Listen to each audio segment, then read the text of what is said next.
अस्सलाम वालेकुम, मैं हूं बशारत हुसैन काज़मी और आप देख रहे हैं काज़मी 360। आपने ईरान के शाहिद 136 कामिकाजी ड्रोन का नाम तो सुना ही होगा। इसे रूस यूक्रेन जंग में बड़े पैमाने पर इस्तेमाल कर रहा है और इसकी मार धाड़ ने नेटो की नींदें हराम कर रखी हैं। लेकिन अब खबर यह है कि सऊदी अरब ना सिर्फ ये ड्रोन खरीद रहा है, बल्कि वो अपनी सरजमीन पर इसकी मैन्युफैक्चरिंग और टेक्नोलॉजी ट्रांसफ़र के लिए भी ईरान के साथ डील करने जा रहा है। अब आप सोच रहे होंगे कि सऊदी अरब और ईरान तो बरसों से एक दूसरे के खिलाफ प्रॉक्सी वार्स लड़ रहे थे। तो जनाब, अब मंजरनामा यकसर बदल चुका है। इस पूरी सूरत हाल को समझने के लिए हमें थोड़ा सा पीछे जाना होगा और ये देखना होगा कि आखिर ये शाहिद क्लास ड्रोन है क्या भला। शाहिद 136, जिसे रूस में गिरान 2 के नाम से जाना जाता है, दरअसल एक डेल्टा विंग डिज़ाइन का कामिकाजी ड्रोन है। सऊदी अरब ने ईरान की इस ड्रोन टेक्नोलॉजी में गहरी दिलचस्पी जाहिर की है। याद रहे कि सऊदी अरब के वली अहद मोहम्मद बिन सलमान ने अपने विजन 2030 के तहत यह तय किया है कि 2030 तक सऊदी अरब की दफाई ज़रूरियात का 50% हिस्सा इनकी अपनी सरजमीन पर तैयार होगा। यह सिर्फ मुआशी पॉलिसी नहीं है, ये एक स्ट्रेटेजिक नेसेसिटी है। देखें, जब 2019 में सऊदी अरब के तेल के ठिकानों पर ड्रोन और क्रूज मिसाइलों से हमला हुआ था तो सऊदी अरब के पास मौजूद अमरीकी पैट्रियट सिस्टम इसे रोकने में नाकाम रहे थे। यह सऊदी अरब के लिए एक बहुत बड़ी आंख खोलने वाली घंटी थी कि वो सिर्फ दूसरों की महंगी टेक्नोलॉजी पर इन्हिसार नहीं कर सकते। अब वो खुद भी लो कास्ट हाई इम्पैक्ट वाली टेक्नोलॉजी चाहते हैं और इसका सबसे आसान रास्ता ईरान के शाहिद ड्रोन की लाइसेंस्ड प्रोडक्शन है। अमेरिका अरबों डॉलर्स का एक फाइटर जेट बनाता है, लेकिन ईरान या रूस $50,000 का एक ड्रोन बनाकर इस फाइटर जेट के हैंगर को तबाह करने की सलाहियत रखते हैं। और सऊदी अरब ने इसका सबक सीख लिया है। अब वो सिर्फ F-35 या यूरो फाइटर टाइफून जैसे प्लेटफॉर्म पर इन्हिसार नहीं करना चाहता, वो सस्ते और जानलेवा ड्रोन्स की अपनी फौज भी तैयार करना चाहता है। लेकिन दोस्तों, यहाँ सवाल सिर्फ टेक्नोलॉजी का नहीं है। देखें, बीजिंग में ईरान और सऊदी अरब के दरमियान जो डील हुई थी वो सिर्फ सफारती ताल्लुकात की बहाली नहीं थी। इस डील के अंडर करेंट्स बहुत गहरे थे। चीन ने सालिसी करके एक ऐसे खित्ते में अमन का रास्ता निकाला जहां अमेरिका दहाइयों से अपना असर और रसूख जमाए बैठा था।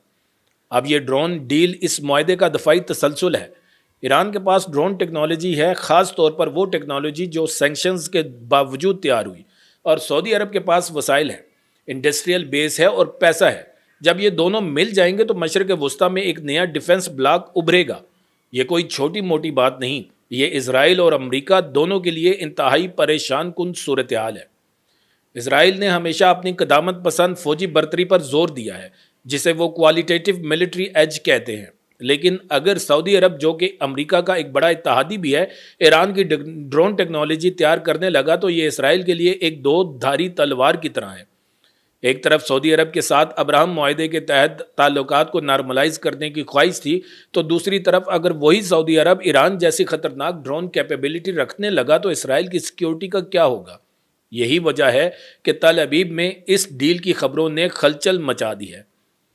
अब यहाँ एक और जाविया भी है जिसे नज़रअंदाज नहीं किया जा सकता, वो है पाकिस्तान का जाविया। हमारे लिए ये सूरत हाल इंतहाई अहम है। सऊदी अरब हमारा देरीना दोस्त और स्ट्रेटेजिक पार्टनर है, जबकि ईरान हमारा पड़ोसी है। अगर सऊदी अरब वाकई शाहिद ड्रोन तैयार करता है तो क्या ये टेक्नोलॉजी पाकिस्तान को भी मिल सकती है। याद रहे कि पाकिस्तान खुद भी कामिकाजी ड्रोन्स की तैयारी में मसरूफ़ है। हमारे पास शाहपर 1 और शाहपर 2 जैसी ड्रोन टेक्नोलॉजी मौजूद है, लेकिन शाहिद 136 का तजर्बा यूक्रेन की जंग में एक हकीकी मैदान जंग में आजमाया जा चुका है और वो कामयाब रहा है। अगर सऊदी अरब और पाकिस्तान के दरमियान डिफेंस टेक्नोलॉजी के तबादले का कोई मुआहिदा होता है तो यह पाकिस्तान की अपनी डेटरेंस सलाहियत को एक नई बुलंदी पर ले जा सकता है। इस डील का दूसरा दिलचस्प पहलू इसकी मुआशियात है। एक अमरीकी टमाहाक क्रूज मिसाइल की कीमत तकरीबन $15 लाख है, जबकि एक शाहिद 136 ड्रोन की कीमत महज $20 से $30,000 के दरमियान है। जब आप $20 या $30,000 का स्वार्म भेजेंगे तो सामने वाला दुश्मन इसे रोकने के लिए लाखों डॉलर की मिसाइल एयर डिफेंस सिस्टम इस्तेमाल करेगा। ये एक मुआशी अदम तवाज़न पैदा कर देता है, जिसे कॉस्ट इम्पोजिशन स्ट्रेटजी कहते हैं। सऊदी अरब यही सीखना चाहता है कि किस तरह कम कीमत में ज़्यादा से ज़्यादा नुकसान देने की सलाहियत हासिल की जाए। अब अगर इस डील का दायरा वसी होता है तो सिर्फ शाहिद 136 तक महदूद नहीं रहेगा। ईरान के पास शाहिद 238 जैसे ड्रोन भी हैं, जिसमें जेट इंजन लगा हुआ है, जो आवाज़ की रफ्तार से करीब परवाज कर सकते हैं। इसके अलावा मुहाजिर 6 جیسے ڈرون ہیں جو فضا میں ہی ٹارگٹ ایکوزیشن کر کے ڈیٹا لنک کے ذریعے دوسرے کامیکازی ڈرونز کو ہدایت دے سکتے ہیں۔ سعودی عرب اگر واقعی اس فیلڈ میں قدم رکھتا ہے تو یہ صرف ایک پروڈکٹ کی بات نہیں، یہ ایک پورے ایکو سسٹم کی بات ہے۔ وہ چاہیں گے کہ مصنوعی ذہانت یعنی اے آئی سے لیس ڈرون سوارمز تیار کریں جو ایک دوسرے سے بات کر سکیں۔ اگر ایک ڈرون مارا جائے تو دوسرا خودکار طریقے سے ٹاسک سنبھال لے۔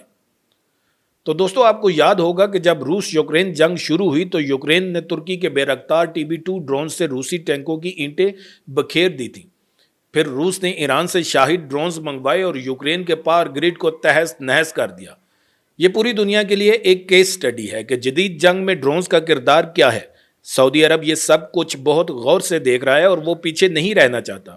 یمن کی جنگ میں حوثی باغیوں نے جو ایرانی ڈرون استعمال کیے، سعودی عرب نے ان کا براہ راست سامنا کیا، اور اب وہ اس درد کا علاج بھی اس ٹیکنالوجی کو اپنا کر کرنا چاہتا ہے۔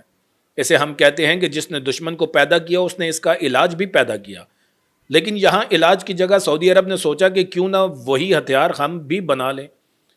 دفاعی تجزیہ کاروں کا ماننا ہے کہ یہ معاہدہ 2026 کے آخر تک حتمی شکل اختیار کر سکتا ہے، اور اگر ایسا ہوا تو یہ مشرق وسطیٰ میں دفاعی صنعت کا سب سے بڑا زلزلہ ہوگا۔ دیکھیے، امریکہ نے ہمیشہ مشرق وسطیٰ میں اسلحے کی فروخت کو ایک ڈپلومیٹک ٹول کے طور پر استعمال کیا، لیکن اب سعودی عرب واضح طور پر ڈائیورسفیکیشن چاہتا ہے۔ وہ چین، روس، ترکی اور اب ایران سے بھی ٹیکنالوجی لے رہا ہے۔ یہ اس بات کا ثبوت ہے کہ دنیا اب یونی پولر سسٹم سے نکل کر ملٹی پولر سسٹم کی طرف جا رہی ہے۔ سعودی عرب اپنی خارجہ پالیسی میں ایک متوازن حکمت عملی اختیار کرتے ہوئے ہر طرف سے بہترین سودے بازی کر رہا ہے، اور یہ بالکل وہی حکمت عملی ہے جو پاکستان کو بھی اپنانے کی ضرورت ہے۔ ہمیں بھی چاہیے کہ ہم اپنی دفاعی ضروریات کے لیے صرف ایک ملک پر انحصار نہ کریں، بلکہ جہاں سے بھی بہترین اور سستی ٹیکنالوجی ملے اسے حاصل کریں اور اسے مقامی سطح پر تیار کریں اور اپنی ضروریات کے مطابق اس میں تبدیلیاں لائیں۔ یہی وہ سبق ہے جو شاہد 136 نے دنیا کو سکھایا ہے۔ اب میں آپ کو اس ڈیل کے پیچھے ایک اور پوشیدہ ہاتھ کے بارے میں بتاتا ہوں، وہ ہے ترکی کا ہاتھ۔ ترکی نے بھی حال ہی میں سعودی عرب کے ساتھ ڈرون ٹیکنالوجی پر بہت بڑے معاہدے کیے ہیں۔ بیرکتار، اکنچی جیسے بڑے اور طاقتور ڈرونز کی تیاری سعودی عرب میں ہو رہی ہے، لیکن بیرکتار ایک پلیٹ فارم ہے جو کروز میزائل اور گائیڈڈ بمبز لے کر پرواز کرتا ہے، جبکہ شاہد خود ایک میزائل ہے۔ سعودی عرب کی کوشش ہے کہ وہ دونوں قسم کے ڈرونز کا انضمام کرے، یعنی ایک ایسی فورس بنائے جہاں اکنچی اوپر سے نگرانی کرے اور شاہد کے سوارم نیچے سے دشمن کی صفوں میں گھس کر تباہی مچا دیں۔ یہ کمبینیشن کسی بھی دشمن کے لیے تباہ کن ثابت ہو سکتی ہے۔ تو دوستو، ہم ایک ایسے دور میں داخل ہو رہے ہیں جہاں جنگیں کل کی نہیں آج کی خبر ہیں۔ مصنوعی ذہانت، ڈرونز اور سائبر وارفیئر کا امتزاج میدان جنگ کا چہرہ بدل رہا ہے۔ جو ممالک اس تبدیلی کو اپنائیں گے وہی زندہ اور محفوظ رہیں گے۔ سعودی عرب کا ایران سے ڈرون ڈیل کی طرف بڑھنا اس بات کا اعلان ہے کہ ہم قومی مفاد کی خاطر دوستیاں اور دشمنیاں دونوں کو پس پشت ڈال سکتے ہیں۔ یہ عملیت پسندی کی ایک شاندار مثال ہے۔ میں چاہتا ہوں کہ آپ میں سے بہت سے لوگوں کے ذہن میں یہ سوال آیا ہوگا کہ کیا امریکہ یہ ڈیل ہونے دے گا؟ تو امریکہ نے یقیناً اس پر اپنے تحفظات کا اظہار کیا ہے، لیکن دوستو، سعودی عرب اب وہ نہیں رہا جو 10 سال پہلے تھا۔ محمد بن سلمان کی قیادت میں سعودی عرب نے یہ ثابت کر دیا کہ وہ اپنے فیصلے خود کرتا ہے، چاہے وہ تیل کی پیداوار کا معاملہ ہو، چین کے ساتھ تعلقات ہوں یا پھر ایران سے ڈرون ٹیکنالوجی کا حصول۔ امریکہ کا دباؤ شاید اس عمل کو کچھ سست کر دے، لیکن روک نہیں سکتا، کیونکہ سعودی عرب کی اسٹریٹجک ضرورت اسے اس طرف دھکیل رہی ہے، اور یہ وہ جگہ ہے جہاں میں آپ سب کی رائے جاننا چاہتا ہوں۔